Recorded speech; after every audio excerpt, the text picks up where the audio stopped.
Co-presented by Amrit Noni, co-powered by AB Properties. Special partner, Attica Gold Company. ನಮಸ್ಕಾರ, ನಾನು ನವಿತಾ ಜೈನ್. ಜೈ ಹಿಂದ್ ಸಮ್ಮಾನ್ ನಮ್ಮ real hero ಸೈನಿಕರನ್ನ ಸ್ಮರಿಸುವ news 18 network ನ ವಿಶೇಷ ಅಭಿಯಾನ. ಜೈ ಹಿಂದ್ ಸೀಸನ್ 2 ನಲ್ಲಿ ನಾವು 1971ರ ವಿಜಯ ದಿವಸದ ಸುವರ್ಣ ಮಹೋತ್ಸವದ ಘಟನೆಗಳನ್ನ ಸ್ಮರಿಸ್ತೀವಿ. ಭಾರತದ ಶೌರ್ಯಕ್ಕೆ ಡಿಸೆಂಬರ್ 16ಕ್ಕೆ 50 ವರ್ಷಗಳಾಗ್ತಿದೆ. ಈ ಸುವರ್ಣ ಮಹೋತ್ಸವದ ಬಗ್ಗೆ ತಿಳಿಯೋಣ. ಈ ಕಾರ್ಯಕ್ರಮದ ಪ್ರಾಯೋಜಕರು co-presented by Amrit Noni, co-powered by AB Properties, special partner Attica Gold Company.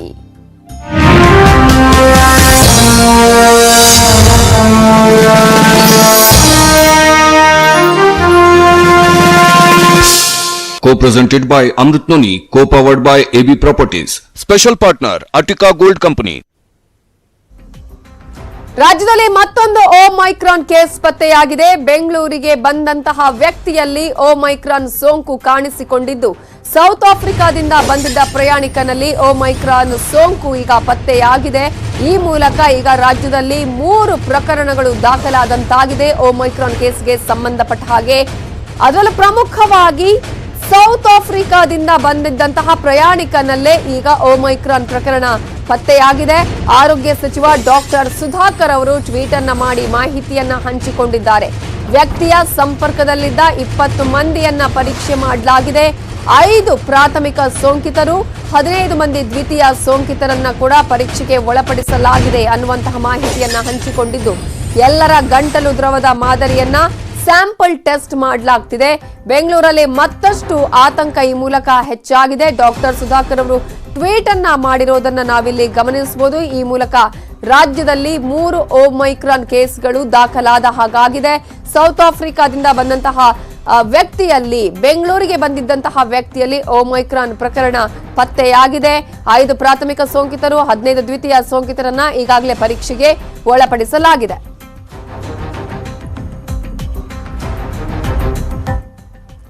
ಬೆಂಗಳೂರನ್ನ ಕಾಡ್ತಾ ಇದೆ ರೂಪಾಂತರಿ ವೈರಸ್. ರಾಜ್ಯದಲ್ಲಿ ಈವರೆಗೂ 2979 ರೂಪಾಂತರಿ ಕೇಸ್ ಪತ್ತೆಯಾಗಿದ್ದು, ಆರೋಗ್ಯ ಇಲಾಖೆಯಿಂದ ರೂಪಾಂತರಿ ವೈರಸ್ ಬಗ್ಗೆ ಮಾಹಿತಿಯನ್ನ ನೀಡಲಾಗಿದೆ. ಈಗಾಗಲೇ ಇದೇ ಒಂದು ಆತಂಕ ಇರೋದು, ಎಷ್ಟರ ರೀತಿಯಲ್ಲಿ ಇದು ವೇರಿಯಂಟ್ ಆಗುತ್ತೆ, ಮ್ಯೂಟೆಂಟ್ ಆಗುತ್ತೆ ಅನ್ನೋದನ್ನ ನಾವು ಗಮನಿಸ್ತಾ ಹೋಗೋದಾದ್ರೆ, ಆರೋಗ್ಯ ಇಲಾಖೆ ಈಗ ರೂಪಾಂತರಿ ವೈರಸ್ ಬಗ್ಗೆ ಮಾಹಿತಿಯನ್ನ ನೀಡಿದೆ. ರಾಜ್ಯವನ್ನ ಅತಿ ಹೆಚ್ಚು ಕಾಡಿದ್ದು ಡೆಲ್ಟಾ ರೂಪಾಂತರ. 2ನೇ ಅಲೆಯಲ್ಲಿ ಏನೇನಾಯಿತು, ಯಾವ ರೀತಿಯಾಗಿ ಇಡೀ ಒಂದು ಸಮೂಹ ಸಂಕಷ್ಟಕ್ಕೆ ಸಿಲುಕಿತ್ತು, ಸಾವು ನೋವುಗಳು ಸಂಭವಿಸಿತ್ತು ಅನ್ನೋದನ್ನ ನಮ್ಮೆಲ್ಲರಿಗೂ ಕೂಡ ಗೊತ್ತಿದೆ. 2ನೇ ಅಲೆಗೆ ಕಾರಣ ಆಗಿದ್ದು ಡೆಲ್ಟಾ ರೂಪಾಂತರ. ಈಗ ಇನ್ನೊಂದಷ್ಟು ಆತಂಕಕ್ಕೆ ಕಾರಣ ಆಗ್ತಾ ಇರುವಂತದ್ದು ಓಮೈಕ್ರಾನ್ ತಳಿ ಅನ್ನೋದ್ರ ಬಗ್ಗೆ ಈಗ ಆರೋಗ್ಯ ಇಲಾಖೆ ಮಾಹಿತಿಯನ್ನ ಹಂಚಿಕೊಂಡಿದೆ. ಸೊ ಯಾವುದು ಎಷ್ಟೆಷ್ಟು ಕೇಸ್ ಅನ್ನೋದನ್ನ ನಾವು ನೋಡ್ತಾ ಹೋಗೋದಾದ್ರೆ, ಆಲ್ಫಾ, ಬೀಟಾ, ಡೆಲ್ಟಾ ಪ್ಲಸ್ ಉಪತಳಿಗಳು ಇವೆಲ್ಲದರಲ್ಲೂ ಕೇಸ್ಗಳನ್ನ ನಾವು ಗಮನಿಸಬಹುದು. ನಿಮಗೆ ಸ್ಕ್ರೀನ್ ಮೇಲೆ ಕೂಡ ತೋರಿಸ್ತಾ ಇದ್ದೀವಿ. ಆಲ್ಫಾಗೆ 155 ಕೇಸ್, ಬೀಟಾದಲ್ಲಿ 8 ಕೇಸ್, ಡೆಲ್ಟಾ ಪ್ರಕರಣಗಳು 2095 ಕೇಸ್ಗಳಾದ್ರೆ, ಡೆಲ್ಟಾ ಉಪತಳಿಗಳಲ್ಲಿ 558 ಪ್ರಕರಣಗಳು ದಾಖಲಾಗಿರೋದನ್ನ ನಾವು ಗಮನಿಸ್ತಾ ಹೋಗಬಹುದು. ಇನ್ನು ಕಾಪಾ, ಈಟಾ, ಓಮೈಕ್ರಾನ್ ಹಾಗೆ ಡೆಲ್ಟಾ ಉಪತಳಿಗಳನ್ನ ಬಗ್ಗೆ ಕೂಡ ಮಾಹಿತಿಯನ್ನು ಕೊಡ್ತಾ ಇದ್ದೀವಿ. ಕಾಪಾದಲ್ಲಿ 160 ಕೇಸ್ ಆದ್ರೆ, ಈಟಾದಲ್ಲಿ 1 ಕೇಸ್ ಅನ್ನು ನಾವು ಗಮನಿಸಬಹುದು. ಓಮೈಕ್ರಾನ್ ನಲ್ಲಿ 3 ಕೇಸ್, ಡೆಲ್ಟಾ ಉಪತಳಿಗಳು ಬೇರೆ ಬೇರೆ ಉಪತಳಿಗಳಲ್ಲಿ 558 ಪ್ರಕರಣಗಳು ದಾಖಲಾಗಿದೆ. ಈಗ ಓಮೈಕ್ರಾನ್ ನದ್ದೇ ಒಂದು ರೀತಿಯ ಆತಂಕಕ್ಕೆ ಕಾರಣ ಆಗ್ತಾ ಇರೋದು. ಡೆಲ್ಟಾ ಪ್ರಕರಣಗಳು ಬಂದಂತಹ ಸಂದರ್ಭದಲ್ಲಿ ಇಡೀ ಒಂದು ದೇಶವನ್ನ ಅತ್ಯಂತ ಹೆಚ್ಚಿನ ಪ್ರಮಾಣದಲ್ಲಿ ಅದರ ಪರಿಣಾಮವನ್ನ ನೀಡಿದ್ದು ಡೆಲ್ಟಾ ಪ್ರಕರಣಗಳು. ಸಾವು ನೋವಿನ ಸಂಖ್ಯೆ ಕೂಡ ಜಾಸ್ತಿ ಆಯ್ತು, ಆಸ್ಪತ್ರೆಗಳ ಸೇರುವವರ ಸಂಖ್ಯೆ ಜಾಸ್ತಿ ಆಯ್ತು, ಅದರ ಎಫೆಕ್ಟ್ ಜಾಸ್ತಿ ಆಗಿರೋದನ್ನ ನಾವು ಗಮನಿಸಿದ್ವಿ. ಸೊ ಈಗ ಇಂತಹದೇ ಒಂದು ಆತಂಕಕ್ಕೆ ತಂದೊಡ್ತಾ ಇರುವಂತದ್ದು ಓಮೈಕ್ರಾನ್ ಕೇಸ್. ಈಗ ರಾಜ್ಯದಲ್ಲಿ 3 ಕೇಸ್ಗಳು ಇಲ್ಲಿವರೆಗೂ ಕೂಡ ಪತ್ತೆಯಾಗಿದೆ. ಆಲ್ಫಾ, ಬೀಟಾ, ಡೆಲ್ಟಾ, ಕಾಪಾ ಆಗಿರಬಹುದು ಅಥವಾ ಓಮೈಕ್ರಾನ್ ಕೇಸ್ಗಳಿಗೆ ಸಂಬಂಧಪಟ್ಟ ಹಾಗೆ ರಾಜ್ಯ ಸರ್ಕಾರ, ಆರೋಗ್ಯ ಇಲಾಖೆ ಮಾಹಿತಿಯನ್ನ ಹಂಚಿಕೊಂಡಿದೆ.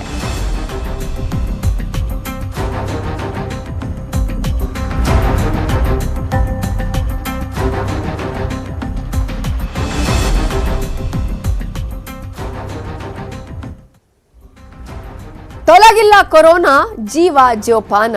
1 ಡೋಸು ಸಾಕಾಗಲ್ಲ, ಬೇಕೇ ಬೇಕು 2ನೇ ಡೋಸ್. ತಪ್ಪದೆ ಹಾಕಿಸಿಕೊಳ್ಳಿ 2ನೇ ಡೋಸ್ ವ್ಯಾಕ್ಸಿನ್. ಆಪ್ತ ರಕ್ಷಕ 2 ನ್ಯೂಸ್ 18 ಕನ್ನಡ ಅಭಿಯಾನ.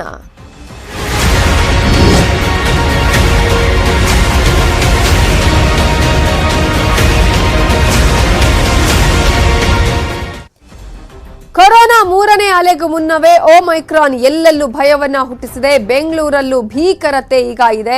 ಹೀಗಾಗಿ ಮನೆ ಮನೆಗೆ ಹೋಗಿ ಲಸಿಕೆ ಕೊಡುವ ಕಾರ್ಯಕ್ರಮವನ್ನ ಬಿಬಿಎಂಪಿ ಹಮ್ಮಿಕೊಂಡಿದೆ. ನ್ಯೂಸ್ 18 ಅಭಿಯಾನಕ್ಕೂ ಪಾಲಿಕೆ ಸಾಥ್ ನೀಡಿದೆ.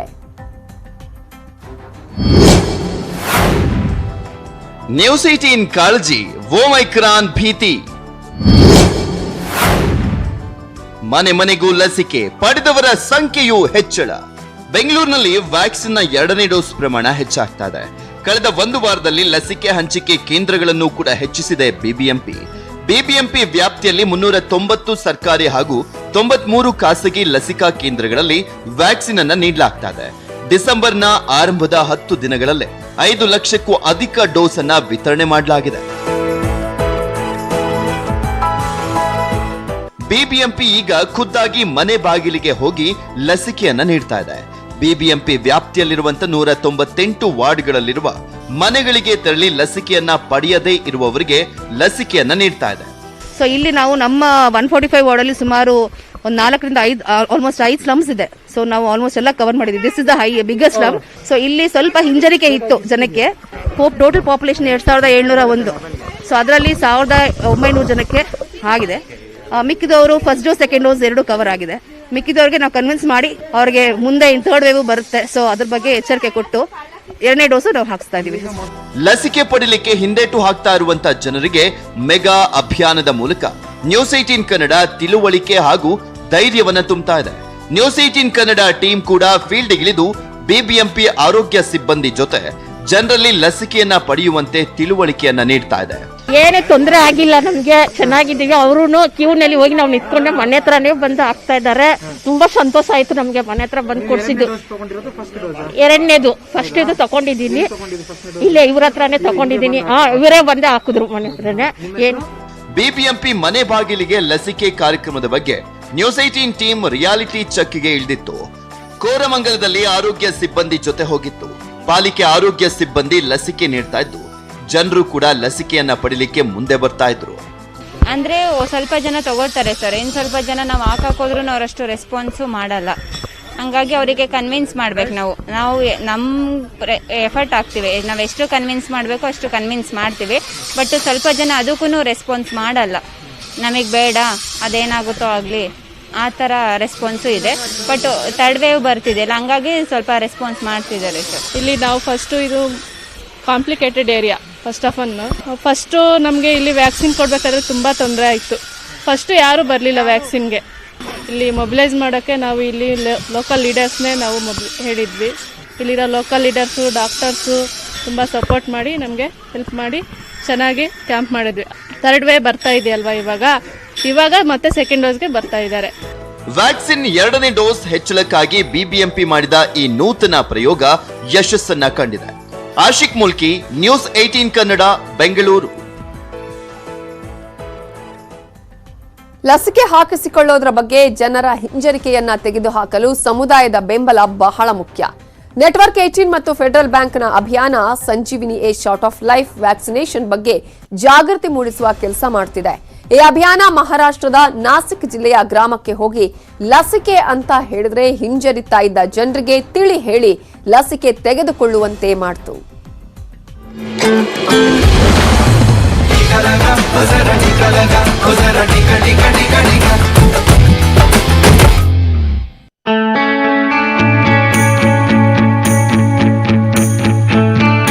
जो बाहर लोग थे वो उनके खेत जो मजदूर थे, उनके मजदूर के मालिक को संपर्क किया कि वो तुम्हारे पास कुछ लाने के लिए बाइक है क्या, उनको फ़ोन पे संपर्क किया.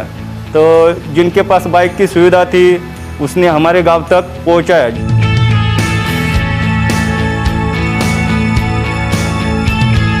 त्यांची बॉडी आली. त्यांनी कोरोनाच्या काळात आम्हाला खूप काही सहकार्य केलं. त्यांनी बाहेर पडू नका, बाहेर जाताना मास्क लावा, सॅनिटायझर मारा, बाहेरून आल्यावर हात धुवून टाका. हो, मास्क वाटप केले, सॅनिटायझर वाटप केलं. खूप काय आम्ही घाबरले, पण त्यांनी खूप काही सहकार्य केलं. त्यांच्यामुळे मग जेव्हा कोविड व्हायरस गावात पसरला त्यावेळेस गावातल्या लोकांनी खूप त्रास दिला की आम्ही लस घेणार नाही, सॅनिटायझर वापरणार नाही, मास्क वापरणार नाही. आम्हाला लोक घाबरून बाहेर गावी पळून जायचे. माझ्या मनात अशी भीती वाटायची का मी एवढ्या गावात एवढे 4-5 पेशंट आहेत, मी त्यांच्याकडे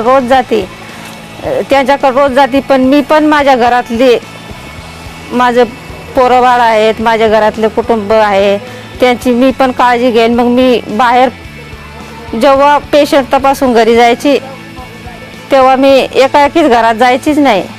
आंघोळ करून, कपडे धुवून, सैनिटाइजर वापरून, सगळं मास्क हे करून आणि मग नंतर घरात जायचे. लोग लसीकरण के लिए आने नहीं थे, पहले खुद ने सरपंच और उनके बॉडी ने लसीकरण किया और हमने करने के बाद लोगों को बताया कि उसका कोई असर नहीं होता है, ऐसे लोगों को बताया.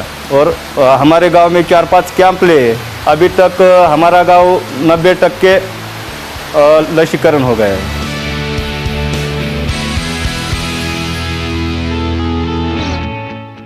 जब अपनी बारी आए टीका लगा ओ जरा टीका लगा ओ जरा टीका टीका टीका टीका. ಉಳಿದ ಅಪ್ಡೇಟ್ಸ್ ನೋಡೋಣ ಬ್ರೇಕ್ ಆದ್ಮೇಲೆ. ಫಸ್ಟ್ ಡೋಸ್ ವ್ಯಾಕ್ಸಿನೇಷನ್ ಆಯ್ತು, ಕೊರೋನಾ ಹೋಯ್ತು ಅಂತ ಖಂಡಿತವಾಗ್ಲೂ ಅನ್ಕೋಬೇಡಿ.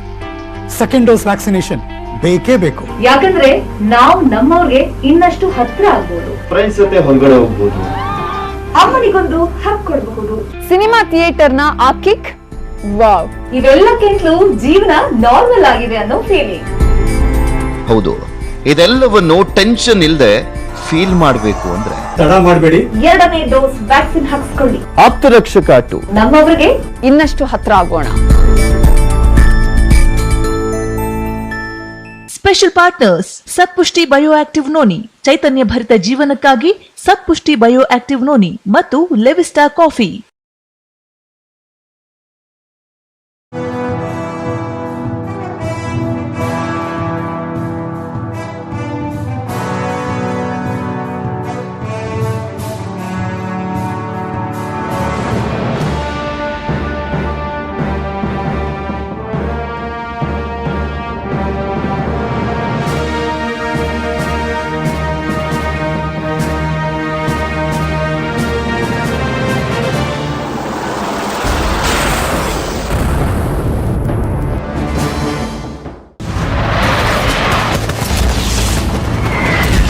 ಎಲ್ಲ ಸರ್ಜಿಕಲ್ ದಾಳಿಗಳ ರೂವಾರಿ, ದೇಶದ ಮೊದಲ ಸಿಡಿಎಸ್, 40 ವರ್ಷ ಸೇನೆಗೆ ಜೀವನವೇ ಮುಡಿಪು.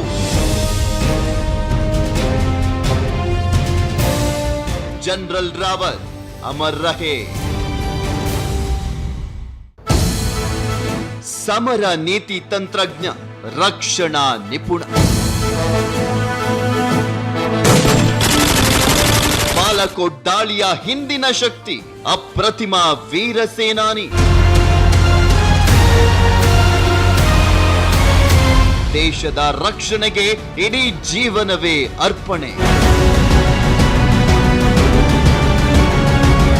ಜನರಲ್ ರಾವತ್ ಅಮರ್ ರಹೇ.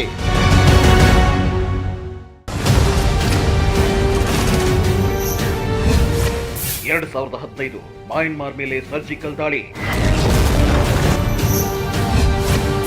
2016 ಪಾಕ್ ಮೇಲೆ ಸರ್ಜಿಕಲ್ ಸ್ಟ್ರೈಕ್,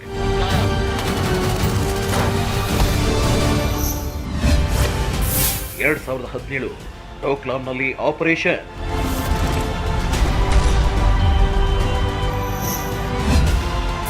2019 ಪಾಕ್ ಮೇಲೆ ಏರ್ ಸ್ಟ್ರೈಕ್.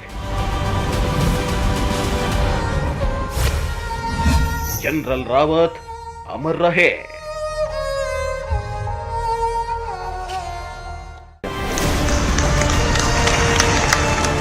ಅವ್ರನ್ನೆಲ್ಲರನ್ನೂ ಬೆಳಕಿಗೆ ತರಬೇಕಂದ್ರೆ ಅನುದಾನ ಬೇಕು. ಇಟ್ಟಿದ್ರಲ್ಲ ರೊಟ್ಟಿ ಸುಟ್ಟು ಹಾಕೋದು.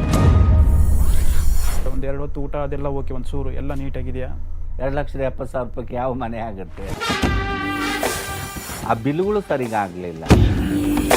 ಇದು ಸರ್ಕಾರ ಮಾಡಬೇಕಾಗಿರುವಂಥ ಕೆಲಸ, ಒಂದು ಸಂಘ ಸಂಸ್ಥೆಗಳು ಮಾಡಬೇಕಾಗಿರುವಂಥ ಕೆಲಸನ ಅವರು ನಾನು ಮಾಡ್ತೀವಿ ಅಂತ ಹೇಳ್ತಾ ಇದ್ದಾರೆ. ಮನೆಗೆ ಹೋದಾಗ ಇಷ್ಟಿಷ್ಟು ದುಡ್ಡು ತಗೊಂಡು ಹೋಗೋದು, ಅವ್ರು ಕೇಳಿದ್ದೆಲ್ಲ ಕೊಡೋದು, ಹಂಗೆ ಕೊಟ್ಟಾಗ ಮನೆಯವರೆಲ್ಲ ತುಂಬ ಹತ್ರ ಆಗಿಬಿಡ್ತಾರೆ. ಅಂಥವ್ರಿಗೆ ಒಂದು ವೃದ್ಧಾಶ್ರಮವನ್ನು ಮಾಡಬೇಕು. ಕೊನೆ ಕಾಲದಲ್ಲಿ ಅವ್ರ ಜೀವನವನ್ನು ಅಲ್ಲಿ ಕೊನೆಗಳಿಸ್ಬೇಕು. ಅವ್ರಿಗೋಸ್ಕರ ಒಂದೇನಾದರೂ ಮಾಡಬೇಕಂದ್ರೆ ನನ್ನ ಆಸೆ. ಅವರ ಒಂದು ಆಸೆ ಏನಿದೆ ಅಂದರೆ ಇವಾಗಲೂ ಕೂಡ ಈ ತೃತೀಯ ಲಿಂಗಿಗಳು ತಮ್ಮ ಕೊನೆಯ ದಿನಗಳನ್ನು ಎಲ್ಲೋ ಬೀದಿ ಹೆಣವಾಗಿ ಹೋಗಬಾರ್ದು. ಅಂಥವರಿಗೆ ಒಂದು ಟ್ರಸ್ಟ್ ಮೂಲಕ ಒಂದು 3-5 ಎಕರೆ ಜಮೀನಿನಲ್ಲಿ ಅಲ್ಲಿ ಜೊತೆಗೆ ಮತ್ತು ಕಲಾ ಸೇವೆಯನ್ನು ಕೂಡ ಅವರು ಮಾಡಬೇಕಂತಾರೆ. ದಯವಿಟ್ಟು ಇದಕ್ಕೆ ಕರ್ನಾಟಕ ಸರ್ಕಾರ, ಮುಖ್ಯಮಂತ್ರಿಗಳು ಅವರ ಮನವಿಗೆ ಸ್ಪಂದಿಸಿ ಅವರಿಗೆ ಈ ಒಂದು ಅನುಕೂಲವನ್ನು ಮಾಡಿಕೊಡ್ಬೇಕಂತ ಈ ಕಾರ್ಯಕ್ರಮದ ಮೂಲಕ News18 ಕನ್ನಡದ ಪರವಾಗಿ ನಾವು ಒತ್ತಾಯಪೂರ್ವಕ ಆಗ್ರಹವನ್ನು ಮಾಡ್ತೀವಿ. ಕನ್ನಡದ ಹೆಮ್ಮೆಗೆ ಸೂರು ಬೇಕಿದೆ. ಪದ್ಮಶ್ರೀ ಮಂಜಮ್ಮಗೆ ಸಹಾಯ ಮಾಡಿ. #ಹೆಲ್ಪ್ ಪದ್ಮಶ್ರೀ ಮಂಜಮ್ಮ. ಇದು News18 ಕನ್ನಡದ ಅಭಿಯಾನ. ಹೆಸರು B Manjamma Jogati. Bank state bank of India. ಖಾತೆ ಸಂಖ್ಯೆ 3918636025. IFSC code SBIN 00409443. ಮೊಬೈಲ್ ಸಂಖ್ಯೆ 9449464075.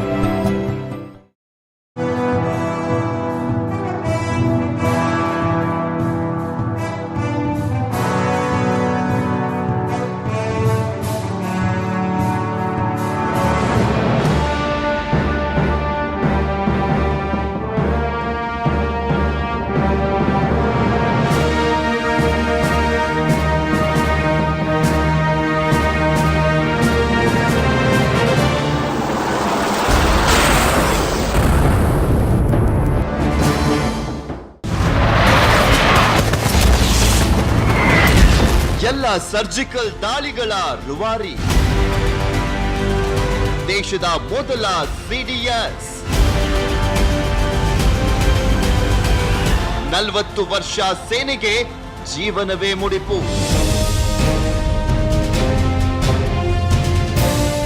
ಜನರಲ್ ರಾವತ್ ಅಮರ್ ರಹೇ. ಸಮರ ನೀತಿ ತಂತ್ರಜ್ಞ, ರಕ್ಷಣಾ ನಿಪುಣ. ಬಾಲಕೋಟ್ ದಾಳಿಯ ಹಿಂದಿನ ಶಕ್ತಿ, ಅಪ್ರತಿಮ ವೀರ ಸೇನಾನಿ. ದೇಶದ ರಕ್ಷಣೆಗೆ ಇಡೀ ಜೀವನವೇ ಅರ್ಪಣೆ. ಜನರಲ್ ರಾವತ್ ಅಮರ್ ರಹೇ.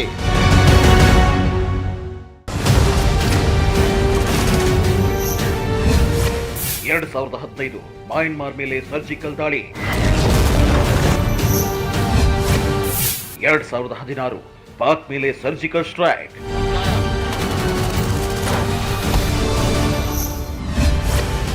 2017 ಡೋಕ್ಲಾಂನಲ್ಲಿ ಆಪರೇಷನ್.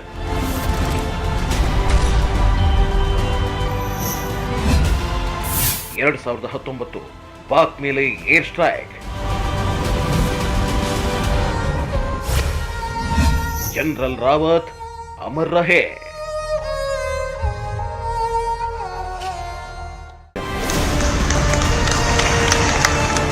ಅವ್ರನ್ನೆಲ್ಲರನ್ನೂ ಬೆಳಕಿಗೆ ತರಬೇಕಂದ್ರೆ ಅನುದಾನ ಬೇಕು. ಇಟ್ಟಿದ್ರಲ್ಲ ರೊಟ್ಟಿ ಸುಟ್ಟು ಹಾಕೋದು.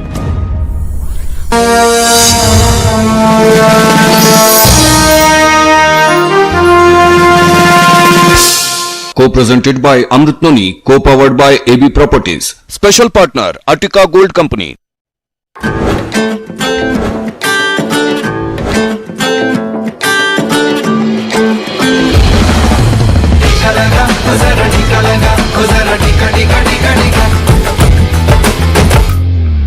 Us to just be careful and be sure and not take what we used to take for granted anymore. Absolutely. Very well You know. said there, and I think it's the good fear. It's the one that ye dar Caution. acha hai. Yeah, Ye caution, dar acha hai, absolutely. because it makes you cautious and also follow these COVID appropriate behaviors. Now we are now joined by Mr. Satnam Singh, who is the General Manager Programs for the last 9 years in the Smile Foundation, and also joining us are Rupali Baile and A&M, and Mohammad Amil, a health officer. A&M is auxiliary nurses and midwives. So they're both from Thane and they worked with the Smile Foundation. So Satnam ji, Rupali ji, and Mohammad Ami ji. Namaste. Thank you very much for joining us and for also doing the kind of work that you've done. Shri. Yeah, absolutely. Thank you so much. I mean, from all of us here, I think what you've done on the ground has been so meaningful. But Satnam, I want to start by asking you, take me through what has been the biggest learning, what was the biggest challenge, the biggest hurdle and the obstacle that you had to overcome? So, we as an organization, Smile Foundation is working on primary healthcare since 2006. And we are actually working on providing doorstep health facilities on the concept of availability, accessibility and affordability of medical services for the underprivileged at their doorstep. Coming to your question of hurdle. Now, as Sarah